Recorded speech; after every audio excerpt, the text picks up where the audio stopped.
The earliest record of people inhabiting the area where Peterhead in Aberdeenshire lies are believed to have been from the Neolithic Age and early Bronze Age. Some stone tools were discovered, which also suggests people may have been there even earlier, in the Mesolithic period. By the 16th century, Peterhead was little more than a fishing hamlet. On old Dutch maps, it was called Pieterpaul. The lands were formerly in the possession of Deer Abbey, a Cistercian monastery, and acquired in 1560 at the time of the Reformation by Robert Keith, the son of the 4th Earl Marshal, William Keith. At the time, it was known as Peter-UG, or Inverugie of St. Peter. In 1593, George Keith, Earl Marshal, procured a charter for the haven of Peterhead to a borough of barony in favour of 14 feuars, although some sources say 12, all fishermen, at a cost of 3,000 merks, with annual feur duty being £7 11 shillings Scots. He was also the founder of Marischal College in Aberdeen. The feuars undertook to build houses of lime and stone with slate roofs for themselves, and took possession of considerable property in mosslands, fisherlands, commonage, and pasture. The planned settlement was then known as Keith Inch, an island connected to the mainland by a causeway, but commonly known as Peterhead. There were less than 60 inhabitants. This land stretched along Seagate between the pier at Port Henry, which was established in 1593, in the north, and Quincy or Queenie to the south. Port Henry became a base for trade and was part of the reason for Peterhead's expansion and reputation as a good fishing port. Port Henry is also Peterhead's oldest of the 3 harbours. Improvements and expansion took place at the harbours over the next 2 centuries. Due to the popularity of the Earl Marshal in Peterhead, whose family supported the Jacobite cause and the uprising of 1715, the local people followed suit and were staunch Jacobites. Women, as well as men, took up arms against the Hanoverian government forces. Following the Battle of Sheriff Muir in November 1715, the Old Pretender James Stewart, James VIII and III, landed at Peterhead, a safe haven, on 22nd December 1715. He stayed in an old house in Longgate, where he was visited by George Keith, 10th Earl Marshal. The Baron Bailey, Thomas Arbuthnot, who placed Stewart at his son-in-law Captain Park's empty house, put the town on high alert, summoning able-bodied men and weaponry. James left shortly afterwards. On the forfeiture of the Earl Marshal's lands in 1716, due to his support for the Stuarts and his exile to France, the superiority of the estate was acquired by the York Buildings Company, which in turn sold it to the governors of the Merchant Maidens Hospital in Edinburgh 10 years later. The Arbuthnot's had established themselves as landowners and merchants at Peterhead in the 18th century. Adam Arbuthnot was a merchant with shares in merchant shipping which traded in Europe, Africa and Asia, but he also had interests in the local whaling boats. He retired around 1820, but began collecting items from ships' captains, which resulted in a museum, which was established in 1837. He died in 1850 and bequeathed his artefacts and museum to Peterhead Town Council. It took until 1893 for the present Arbuthnot Museum and Public Library to be established. During the 18th and 19th century, and even into the early 20th, Peterhead was known as the Scottish Scarborough. This was thanks not only to its beautiful beaches, but also for its mineral waters. It was on a par with Tunbridge Wells, Bournemouth and Brighton, which were popular spa towns. At the turn of the 17th century, a well had been discovered at Windwell, what is now Jamaica Street, and word soon spread about its healing qualities. Bathhouses were established, and it became popular with those suffering from various ailments, including gout, rheumatism, disturbed sleep, depression, and those of a nervous disposition. Into the 20th century, the bathhouses and mineral wells remained popular, and along with its bracing air, made the town a popular health resort, but both the baths and wells have long gone. During the 18th and 19th centuries, Peterhead's shipping port and harbour expanded. For 100 years, it was the main port in the UK whaling and sealing industry, with as many as 40 ships leaving the harbour, bound for the Arctic during the whaling season. As the whaling industry went into decline, another industry sprang up.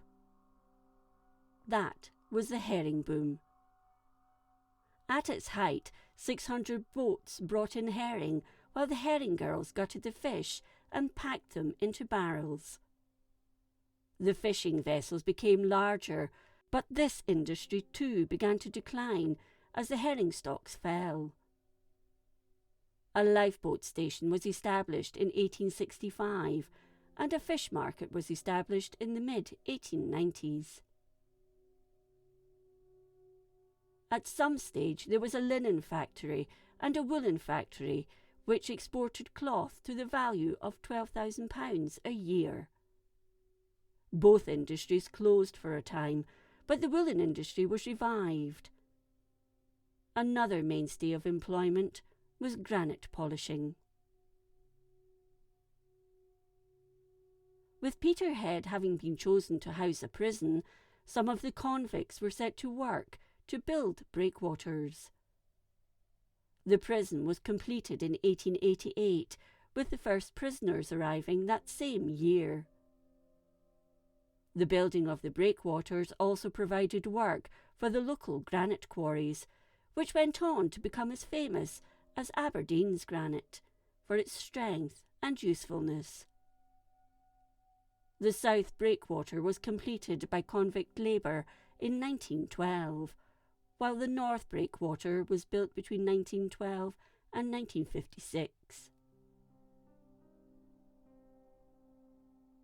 The town has 4 lighthouses to keep shipping safe.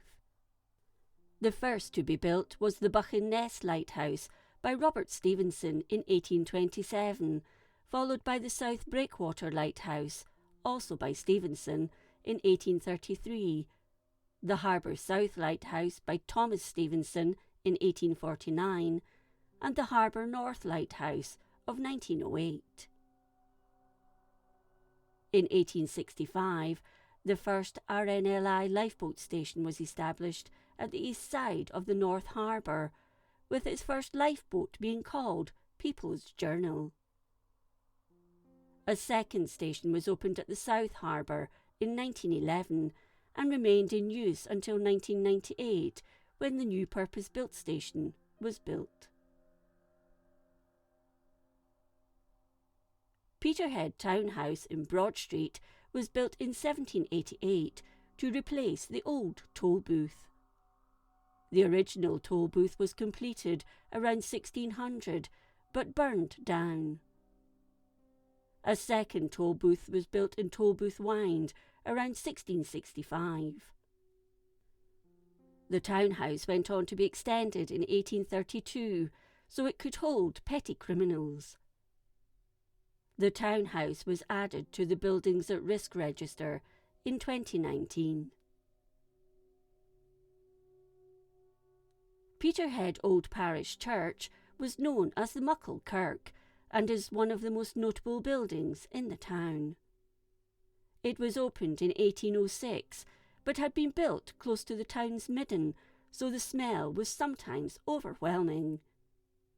After many years of complaining and campaigning, it was finally moved further away from the town.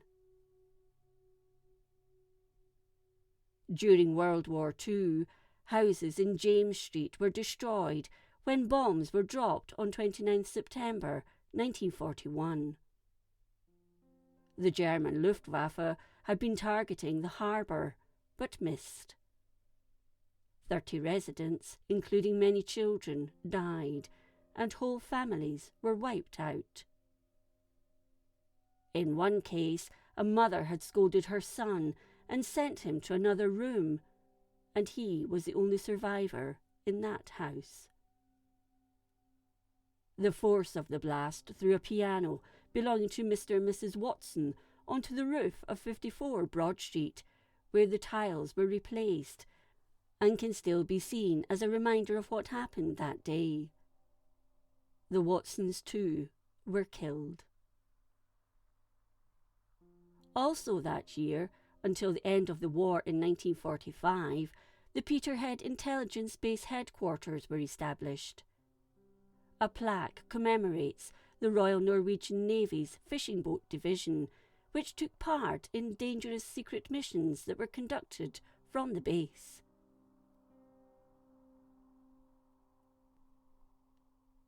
One of the most famous people from the town was Marshal James Keith, brother of the forfeited Earl Marshal, who played his part in the Spanish, Russian, Swedish and Prussian wars.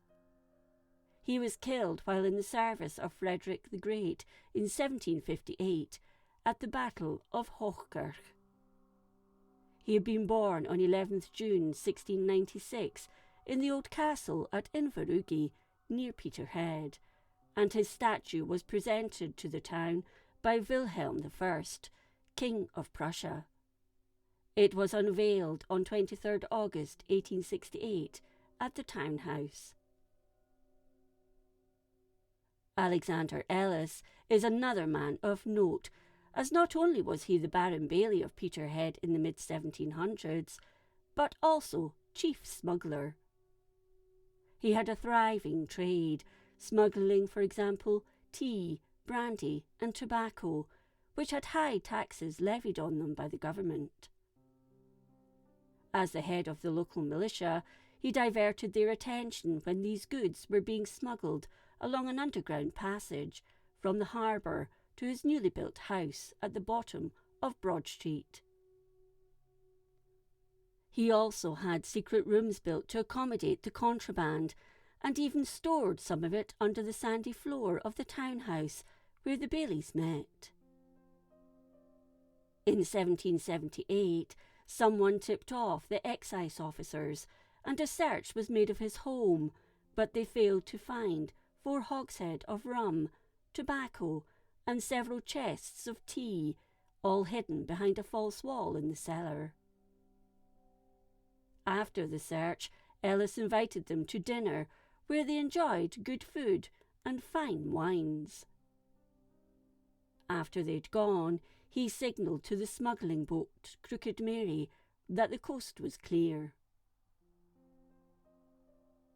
Other people of note include actor Peter Mullen, who was born there in 1959, Sir George King, a Victorian botanist, and editor and publisher Peter Buchan, who established the town printing business in 1816. In the 1970s, Peterhead benefited from the oil and gas industry as it expanded in the North Sea. It became a service centre, and nearby the St Fergus gas terminal was established in 1977, although not officially opened until May the following year. In the 1990s, Decline began with bigger companies leaving, but fishing remains an important industry and continues to thrive. In 2019, it was the biggest fishing port for landings of fish from UK vessels in the UK. Other industries include food processing and textiles. Peterhead is sometimes known as the Blue Toon and is the most easterly town on the Scottish mainland.